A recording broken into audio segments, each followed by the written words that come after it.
Good morning. Welcome to Horizon. Good to see y'all. Great job, fellas. It's amazing how they trained that eagle to hold a camera, isn't it? I mean, that is crazy. If I haven't had the pleasure of meeting you, my name is Ryan. I direct our student ministry here at Horizon. And today, obviously, we're talking about eagles and hawks. So to start that, I'm going to bring out two new friends of mine. One is Charlene and the other is Donna. And they work for Raptor Inc., which is based here in Milford. And they're going to show us a sweet bird of prey. So come on out, ladies. Good morning, everyone. My name is Charlene, and this is Donna with Lucy, and Lucy being the bird. And we're here to talk to you a little bit about the eyes of the falcon, as well as the hawk and the eagle. And we are from Raptor Incorporated, which is a facility for injured birds. We take in injured birds that are raptors, birds of prey. And Lucy here is one of our non-releasable educational ambassadors. So we also do programs with our ambassadors to give you a better idea of these magnificent birds that are in our area. So we're talking about the eyes of these raptors. And the eyes are very, very remarkable because they can see things that we cannot. So it's estimated that their ability to see the distance is 2 to 8 times greater than ours. And we were explaining to the children that if you put 17 football fields together, that's about the distance that they can see. So extremely good vision, much better than ours. Now, also, the raptors have very large eyes. So in comparison with their skull, their eyes are much larger than us. And the reason for that is that we have two kinds of cells in our eyes. We have rods and cones. And rods are for light and cones are for color. And the average human has about 30,000 cones in their eyes. And so that enables us to do detailed work, such as reading, watching television, or sewing, or something that requires a lot of detail. Raptors have 1 million. So that gives them the ability to see color that we cannot see. So they see all the colors that we do, but they even see more. So when a raptor is hunting across those 17 football fields, they can see that brown rabbit in a patch of brown grass on a patch of brown dirt. Their ability to see that detail is unparalleled. And they can also see ultraviolet. So what makes that really interesting is that raptors can actually follow a urine trail of an animal back to where it's hiding, so it can find its prey. So they have these very large eyes packed with these cones and rods to see the detail. But with a falcon here, not only does it need to see the detail, but it also needs to judge when it's going to strike its air. So it has strike its prey in midair. So a falcon is a hunter of birds, such as pigeons and sparrows. And so when it sees its prey, it has to make those judgments through its eyes about exactly when it's going to strike that prey in midair. So just amazing abilities. Now, they also have some special adaptations that help them, because that color certainly is important, because they want to make sure they're distinguishing their prey from other birds of their kind and also predators, because falcons certainly aren't the largest of raptors. There are birds that are larger than them that could be predators of this bird. So they need to be able to do that. But one of the things that is much different about their eyes than our eyes is that their eyes are fixed in their head. They can't move them. They can't move them left to right, up and down like we can.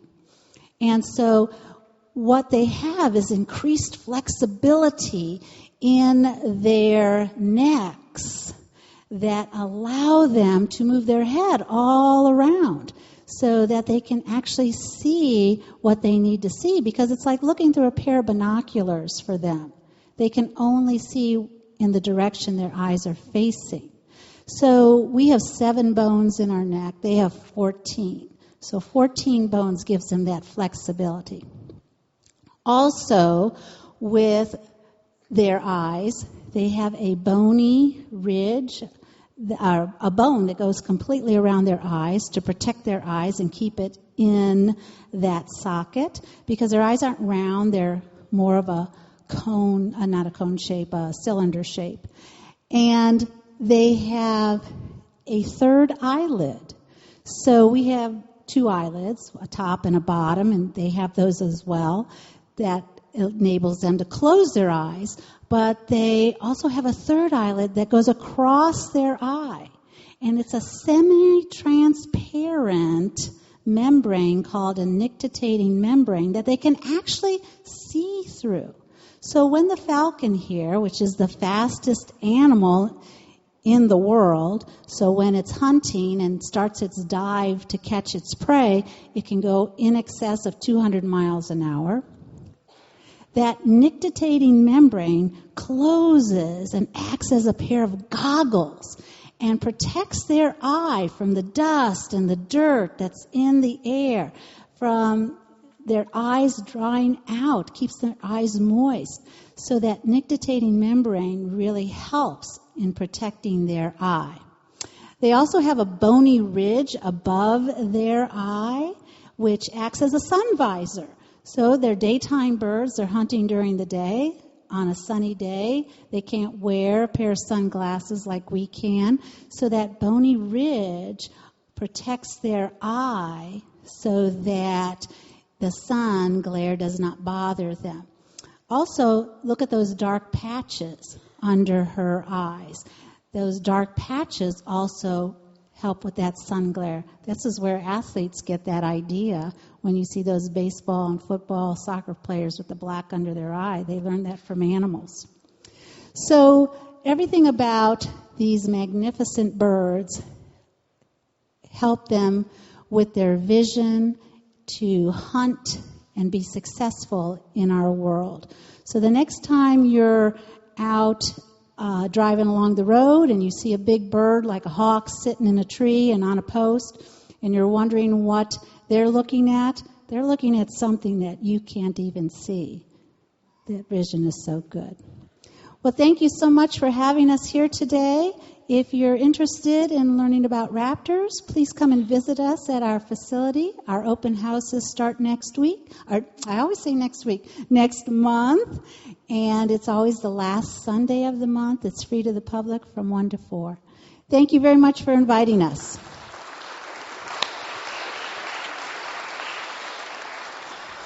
All right. Thank you, Charlene and Donna. Learned a ton there. A lot of that will apply to today, which is fun. Well, again, my name is Ryan. It's good to be with you. So the first time I was asked to share here in the main stage, they asked me to talk about gluttony, which I kind of poked some fun at Chad, like, you're giving me gluttony out of the gate. Well, then today, a few months ago, he was like, hey, I need you to talk about like an eagle. And I'm like, are you talking like a bald eagle, Chad? Like, is that where this is heading? Like, is every talk going to be about one of my physical deficiencies? So who knows what I'll be tasked with next, but I'm glad to be with you as we continue our journey through this In the Wild series, which has been a look at the life and times of a man named Job. And Job is a guy that loses everything in a single day. That in one day he loses his family, he loses his wealth, he loses his servants, and he even begins to lose his health, being just covered in sores. In the midst of that, he's processing this pain, as we all would, and he's trying to figure out what in the world is going on with his life. And he's talking to his friends and his wife, getting some kind of bad advice typically. And he arrives at a point where he is just angry at God. And that's what we've been looking at. He's calling God on the carpet. He's saying, hey, God, you owe me some answers. You've got some explaining to do. Probably not a smart idea. But God answers him. And unfortunately, it's not crystal clear. I wish it was. It would make our lives a lot easier. But God does take him to the animal kingdom. And he talks about a variety of animals that we've been looking at. And today we're going to be looking at the hawk and the eagle. But first, I want to take you back. So several years ago, we signed our son Jack up for his first season of baseball. Okay, so he's about 5 years old. There's a picture of him popped up there. He's a cute little guy. He's got his new glove, his new bat, a shiny white ball. And we're walking up to the first day of practice, okay, and he's just bouncing. He's so excited. And we get there, and there's about 15 or 16 other little boys and girls there. Same thing. They're just excited. And the coach calls them together like coaches do, right? He's like, gather around, guys. You know, and they all come in. And he kind of does a little bit of normal coach stuff, like, glad you guys are here, yada, yada. But then he shares 3 interesting things, okay? He says, so just so you guys know, I've never played baseball. Okay. And I've never even coached. Okay. And then he goes on to drop the bombshell. And really, I'm just here because my wife wants me to hang out more with my son. And his son, kid you not, is eating dirt at that exact moment. Total craziness. So he starts practice, okay, and it is like a piñata, just explodes, and 5-year-olds go everywhere with no instruction. And half of them are on one side of the field, and they're playing toss. In quotation marks, okay? Really, what has developed is a very high-stakes game of dodgeball, right? Because 5-year-olds can all throw, but none of them can catch, okay? So it is like throw this hard object, and over here, it is like just kind of duck, right? And hope it doesn't hit you in the face. They are literally just playing fetch. As one kid's throwing it, the other kid's hoping it doesn't hit him, going and picking up and throwing it back. Meanwhile, on the other side of the field, in the dugout, where my son is, they've all been given their bats. All right? So, real smart. Give your 5-year-olds bats with no instruction or helmets at this point. And they are all just swinging bats every possible way, up, down, between their legs. I mean, it looks like a lightsaber battle happening in front of us. Like they're literally mini Paul Bunyans working their way across a forest. And in that moment, all of the parents that are in the stands, myself included, we kind of make this horrified eye contact, and we're like, is he not seeing this? Like there was a smorgasbord of emergency room visits about to happen. Why is he not doing anything? Does he not care? Does he not have the capability? But either way, we don't trust him. So we kind of all unceremoniously got out of our seats on the bleachers and kind of, self-donned ourselves as assistant coaches. And we brought some order to the chaos. And thankfully no kids got hurt that day. But the season was, of course, terrible with him as the coach. But I have to think that as Job is in the middle of that day where everything is unraveling, just loss after loss after loss, that he had to have been looking up and saying, hey God, are you seeing this? Like, are you seeing my life unraveling so quickly in front of me? And if you are, do you not care? Like, do you not care that my life is falling apart? Or can you not do anything about it? Well, either way, God, I'm not sure I trust you because what's happening is not fun right now. And I'm wondering if you've been there, if you've had a point in your life where you've had a day or a season where things have just fallen apart, where the train has just come off the tracks. Maybe it's a tough season in your marriage where you're both feeling unseen and unappreciated, and there's just this day where it boils over. Or maybe it's a tough season in your business or your career where that contract that you're banking on didn't come through, or that employee you really needed quit. Or worse yet, maybe it's a medical diagnosis where you walk out of a doctor's office with some sobering news. For me, I can think of a day like that, and it was about a decade ago. And I would say it's the craziest emotional 24 hours of my life. So it sort of starts, and I think it's like a Wednesday, but it starts, and I meet my parents at Mercy Anderson, and my dad is having stents put in his heart, and the surgery goes well. He's here today, so that was a good thing. Surgery goes well. We're kind of happy. I think I might have went out to dinner with my mom. My dad was staying for an overnight. I go home to Becky and the kids, and in the middle of the night, the phone rings. So, of course, I think it's like about my dad because he's in the hospital. But instead, it's my sister-in-law. And she shares that my brother has overdosed on a painkiller and is unresponsive in an ambulance on the way to the hospital. So I quickly wake up, I throw on clothes. I know my mom is sleeping blissfully ignorant in their home. I know my dad is in a hospital recovering from heart surgery. And I get to drive and go wake her up. And as I'm driving, I get the call that my brother has died, that he passed away before we could even get there to see him. So I wake up my mom, which was not fun, and we go and we tell my dad. And in a few hours, I find myself, and I'm sitting in the office of E.C. Nuri Funeral Homes in Amelia, and we're talking about a funeral. And I remember it hitting me like, what in the world just happened, right? Like, how in 24 hours did I go from like this day that could have been bad but turned out well with the surgery to like I'm planning my last brother's funeral? You're looking up at God and you're like, God, are you watching? Like, are you on vacation? Like, has there been a government shutdown in heaven? Like, what is going on? And here's the temptation when that stuff hits us is to come off of the bleachers, right? And go find God and kind of take the clipboard away as if we could. And, hey, God, I need your whistle. I'm going to restore some order to this chaos that obviously you can't handle. Well, today, my hope is to give you 4 reasons not to do that. As if you could, right? We can't anyway, but 4 reasons not to try to take back control of your life, that God is trustworthy. And they come from God's answer to Job about the eagle and the hawk. So Job has asked God some hard questions, and God responds, and he says this. He says, hey, Job, so does the hawk fly by your wisdom again? Like, remind me. And does it spread its wings towards the south? Like, Job, are you the one that, like, programmed the hawk's DNA and put through its very nature this migration that happened every single year that you can count on like clockwork? That every year these hawks came back. They nested in the same spot. They disappeared and came back. It just worked. He's saying, Job, you have no idea about that. And the animal kingdom's interesting, right? Like, just 2 quick examples. I don't know if you know much about homing pigeons, but you can take a homing pigeon, all right? Spin it in circles. No, that's a different game. You can take a homing pigeon and take it 200 miles away and drop it off, north, south, east, west, doesn't matter, and it will find its way home. That's bizarre, right? They think it's maybe electromagnetic with the poles of the earth. They think it could be smell, of all things. They think it could just be sight lines, but they really have no idea. Or the largest fish in the ocean. This thing is 40 feet in length. It's 24 tons. It's called a whale shark. We have no idea where they give birth. Right? It's 2019. We're sending stuff to Mars, and we don't know where whale sharks give birth.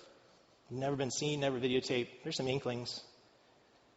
Well, here's the principle that God's saying to Job. He's saying, hey, Job, in the same way that you have no idea why hawks do what they do, there's things that you can trust what I can't observe because I've observed things I can trust. The grammar on that was bad, my bad. So the principle is I can trust what I can't observe because I've observed things I can trust. So he's saying, hey, Job, you've seen the hawk, and you don't know why it does that, but you trust it to be true. Do the same with me. And here's what I mean, because that sounds like a phrase you pull out of a fortune cookie. Think about it. We do this every day, that we trust things that we can't see. Like when I step off of this stage, my foot goes down.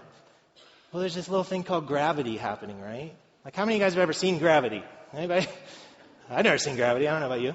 Or how many of you guys, right now, this microphone goes to a transmitter, and it shoots a radio wave back to Todd in the booth. How many of you guys can see the radio waves right now? No, right? How many can see the sound waves coming out of my mouth and entering your ears and hitting your eardrums? Like, we don't see that. Or best yet, how many of you guys can see this wonderful substance? In the morning, you brew a cup of it, and these tiny little molecules waft through the air into your nose, and you're like, coffee, right? We have no idea. We can't even see things, but we know they're there. And God is telling Job to trust him. But it's hard because sometimes we don't understand God, right? Well, here's a question. Would you really want to follow a God that was simple and that you could understand like kindergarten math? Would you really want to give your life to like following this omnipotent being that was like 2 + 2? Well, no, right? I think sometimes we think that God is just a little smarter version of us, right? Like you've got a master's, he's got a doctorate. Or you've got a doctorate, he's got a few. I'll go to him when it applies, like Sundays and weddings, funerals, dunking people, God stuff. But this is me stuff. Well, in God's words, the difference between he and us is this. He doesn't see it quite the way we do. He says, hey, so for my thoughts are not your thoughts, Ryan, nor are your ways my ways, says the Lord. For as the heavens are higher than the earth, so are my ways higher than your ways, and my thoughts than your thoughts. God's saying, hey, it's not even close. Like, we're not even on the same planet. We're not even on the same scale. Like, it is the difference between like a supercomputer and like a plant. Like, that is the difference in our thought process. So trust me. But here's what I think. I think that I have lost, and maybe you too, I've lost an appreciation for the mystery of the divine. That in our pockets, in our purses, we have these little devices we pull out, and they answer any question that we might have, right? Like this morning I was like, who won the Heisman Trophy in 1976, the year I was born? Tony Dorsett. Oh, that's cool. What was the picture of the year in 1976, the year I was born? Rocky. Oh, that's cool. I like Rocky, my favorite movie. We've lost an appreciation for the mystery. But I think we do enjoy mystery, though. Like if you're married or you've dated, think about that first month or so when you're dating in the puppy love stage, right? Where everything's a mystery.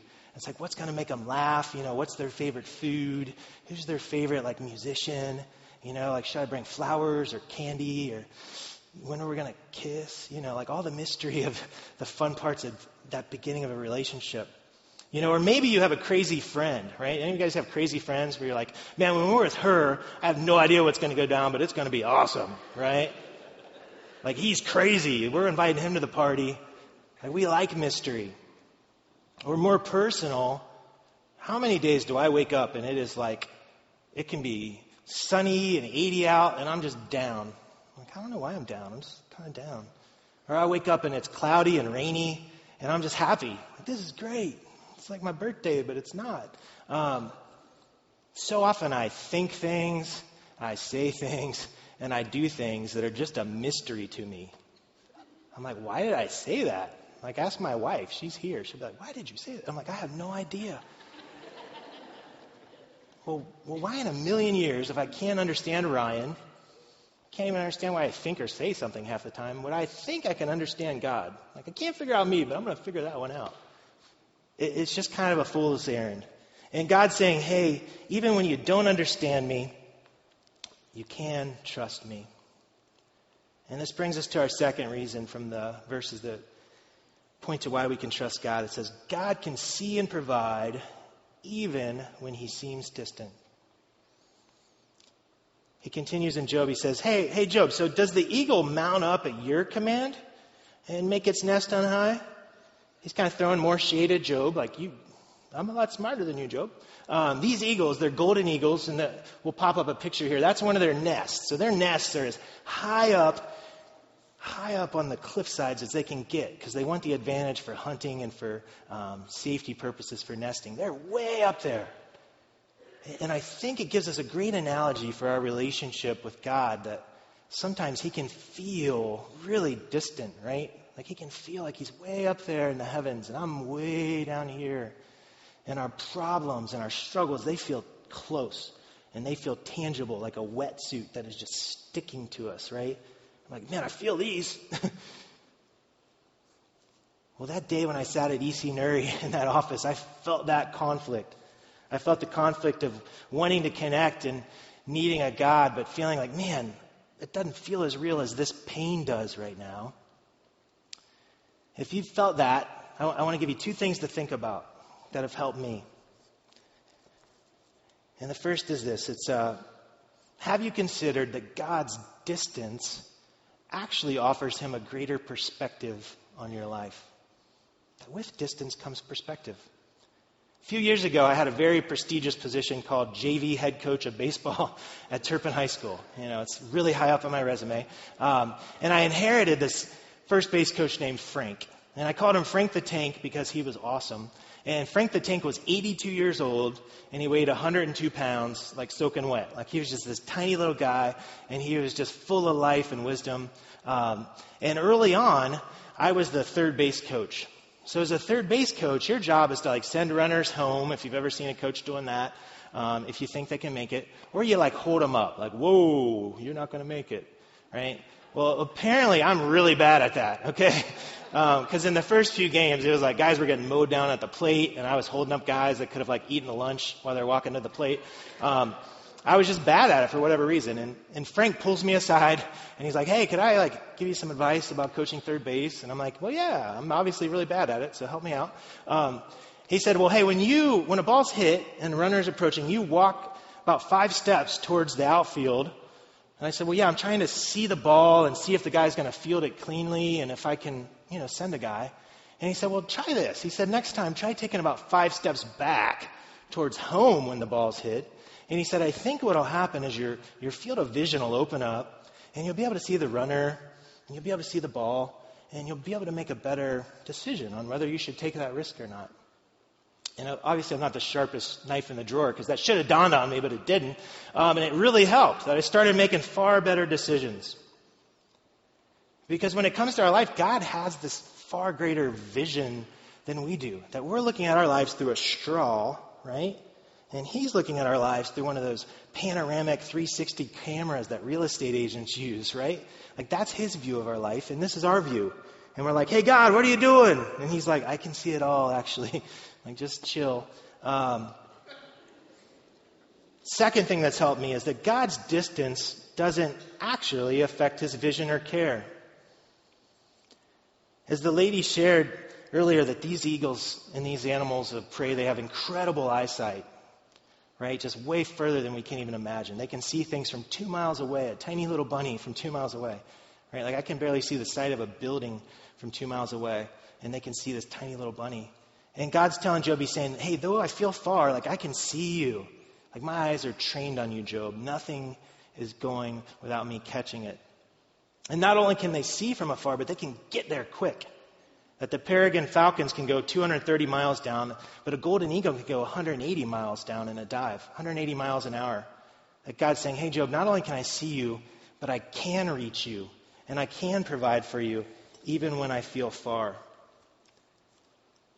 But here's the struggle for me, is that I'm emotional, right? Like I feel things. I don't know. Any of you guys feel things? Okay, that's how we're made. We feel stuff. So my feelings tell me, hey, God feels far away, and this feels really close, right? My feelings are screaming out sometimes, like, hey, the train is off the track, you're in trouble, stuff's going downhill, it's all going to go up in flames. I don't know if you've had those moments. That's what my feelings are saying. But here's what God says. He says, no, you will not be consumed, because my compassions fail not. They are new every morning. My circumstances are screaming sometimes that, hey, God has left me. Like he has left the building. He's abandoned me. He's nowhere to be found.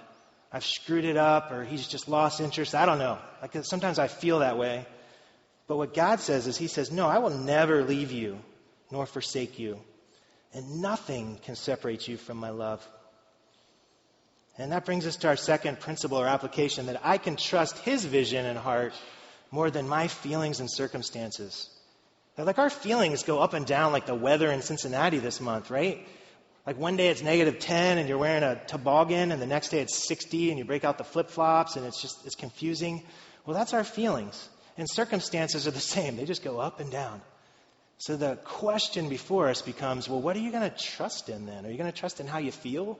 And maybe what cards come down your way from the dealer in life? Or are you going to trust in a God who says this about himself? He says, hey, I am the same yesterday, I'm the same today, and I'm going to be the same forever. Like I don't change, I don't fluctuate, I don't go up and down. The third reason we can trust God from this selection of verses is that God offers strength and protection during the storms of life. God continues. He's talking about these eagles' nests, and he says, on the rock it dwells and resides, on the crag of the rock and the stronghold. And I love that word crag. It makes me think of, like, going back to Rocky, it makes me think of his trainer, Mickey. Anybody ever seen Rocky? And he's like, it's on the crag, Rock, it's on the crag. You know, like this great word. And the crag literally means the teeth of the rock. That this nest is just tucked into the teeth of that hillside and the cliff. And at first glance, you're like, how is that safe for round objects, right? Like, why would you put a huge nest way up high with these things that roll? Well, actually, it's amazingly safe. That up that high, they're almost invincible to predators. There's hardly anything that can reach them to eat an egg or to eat an eaglet. And also up that high, they're very protected from the storms that hit because they're tucked in nicely into the nooks and crannies of the cliff, and it creates a stronghold. Because here's the deal, like we never know when storms are going to hit, do we? Like, maybe right now for you, life is awesome. And the market's up. And you're like, man, this is great. Family's great. Love my wife. Love my kids. This is awesome. But we never know what's coming down the pipe, right? Like, wouldn't it be great if, like, the storms of life worked like the storms of weather? We're like, whoa, that's coming over California right now. And the European model says this, but the American model says this. Oh, no, it's in St. Louis. Better head to Kroger's and get 17 cases of water, right? Like, it's coming towards me. Well, no, like we have no idea. So life can be great one day, and the next day, terrible stuff happens. I have a buddy here at Horizon who works here, and he's just a great guy. I've known him for 2.5 years. And I met him on the first day, and he's encouraging, he's helpful, he's filled with joy. Just a fun guy to be around. And over the last 2.5 years, I've just watched his family face just a litany of health issues. Just from top to bottom. And these aren't things like the flu or broken bones, which are bad, but not terrible. These are all like hospitalizations, long-term effect, incurable, high financial cost, job change requiring, house change requiring, medical stuff, medical issues. He's had an issue, his wife, their child, and his father. And I've watched it, and I've been like, how in the world is he not changing, right? Like, if that happens to me, like, I'm probably getting pretty angry with God. And I'm getting to that Job point where I'm kind of shaking my fist at the heavens and being like, what is going on, God? Like, are you watching? I work at a church. This is supposed to work out for me, right? He could be thinking that. So I asked him, I said, how have you stayed the same? Like, how are you not angry, bitter, resentful? And he wrote me back, because I do better with written stuff. So I'm going to read you just 2 sentences that he shares. And here's what I love about it, that it's authentic. It's not Christianese, like, oh, I just trust God. Man, he's going to share from his heart how they're doing. But then there's this hope that you'll see in here too. He says, Ryan, I do not feel as though I have a choice. God is the only rock I have to stand on. We have often felt like we are stranded in the middle of the ocean with the storm surging around us, the waves crashing over our heads, cold, wet, and nearly drowned. But that rock is always there. And I loved his response because it's real. He's saying, hey, we feel like we're drowning. Like we feel like we're going under. That it's cold, it's wet, it's lonely. It doesn't feel fair. But man, we haven't drowned. That rock never changes. It's always there. And that's kind of what we're resting in. Because truth be told, like a life of trying to follow Christ isn't a life of leisure. It's not an invitation to Disney World with an unlimited credit card, right? That'd be great. No, it's a life of challenge, right? Like a life following Christ is challenging, just like a life for a Muslim is challenging, or a life for an atheist is challenging, or a life for an agnostic is challenging. Like it's just gonna be challenging. There is no way around that. But the promise is, though, is that, hey, in the midst of that challenge, there is this rock, right? In the midst of that challenge, there is that nest tucked into the crag of the rock where you can rest and you can ride out a storm. That is the promise, that he never leaves us nor forsakes us.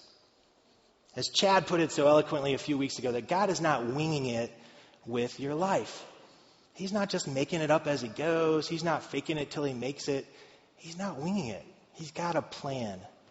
And that's our third principle, that God has a plan for your life, that nest is where it's supposed to be because it's safe. It's tucked into the crag. Our fourth reason we can trust God, and our last one, and maybe the best in my opinion, is that God lets nothing go to waste. God lets nothing go to waste. It continues, he's talking about the nest. It says, talking about the eagle. It says, from there it spies out the prey. Its eyes observe from afar. So again, there's that 2 miles. Its young ones suck up blood. It's getting a little vampirish. And where the slain are, there it is. So what's the deal with the Twilight verses about sucking up blood and slaying things? And well, here's the deal. That God is saying, hey, that eagle, mom or dad eagle, whatever it is, it's a master at bringing life out of death. That it comes across this carcass, this dead animal, and it brings life out of that for its eaglets. And he's making the implication of Job, hey, I do the same thing. Like I bring life out of death. Well, here's the deal. I know that some of you are sitting there and you're like, well, you don't know, Ryan. You don't know me. Like, you don't know my life. You don't know the things I've been through. There's things that have happened that I don't think I could ever call them good. I don't think anything's good come out of them. And I would say I agree, right? There's things that have happened in my life that have just been bad. That I look at and I'm like, man, that is just death. There is nothing but death when I look at that. It is hard to sugarcoat it. And I don't think God calls us to sugarcoat it. But here's the silver lining, and here's the beauty of this, is that what God says is that nothing goes to waste. That even that death, that carcass in your life, whether it's an actual death of someone or just a death of a relationship or a dream, that God's saying, hey, I'm going to take and build life out of that. And our last application is this. It is, I can trust that God is looking for ways to use even the dead carcasses of my life to provide and care for me. Early on at UC, I was a history major, and I remember them speaking about the Native Americans and their buffalo hunts. And they had a great respect for the buffalo, but they also had great needs. So they would take down a buffalo, and you may have heard this, but they would use every single part of the buffalo. So they'd eat the meat, they'd use the fat for fuel, they would make instruments out of the bones, they'd use the skin for shelter, clothing, they'd use it all. And when it comes to our life, that's what God does. He uses the good, He uses the bad, He uses the ugly.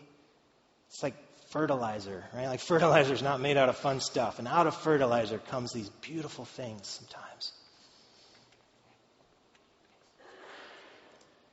So I think as we finish up here, God's asking us a question that He's asking Job. He's saying, hey, will you trust me? Like, will you trust that I can see you, that I see the problems in your life, I feel what you feel? Will you trust that I'm capable of reaching you, that I'm capable of providing in the midst of that? Will you trust that I'm good? And the question I would ask you to end with is this, is where in your life right now, like, are you about to come out of the stands? Where you're sitting in the stands of your life and you're watching God and He's kind of directing practice, if you will, and you're getting nervous and anxious. And you're like, God, are you seeing this? Like, what's going on, God? Like, this is not going well. And you burst out of the stands and you go and you want to rip the clipboard out of His hand. You're like, give me the whistle too, God. You've lost coaching privileges. Where is that happening? And could it be possible that actually God is in control? That actually the same words He gave to Job are true for us? That actually He is working through the details of your life. And here's His promise, and we'll end with this, is that when we lean into Him, there's a different kind of life that's available. He says, but those who wait on the Lord, and often, man, is it waiting, right? Like you just feel like you're waiting. But those who wait on the Lord shall renew their strength. They shall mount up with wings like eagles. They shall run and not be weary. They shall walk and not faint. All righty. Well, thank you all for coming today. It's been wonderful to be with you. If you ever have questions or want to talk to anybody, stop by the Hearth Room. It's the third door on the left on your way out. If you ever come prepared to make a gift, you can do that in the back. There's boxes. If not, we'll see you next week.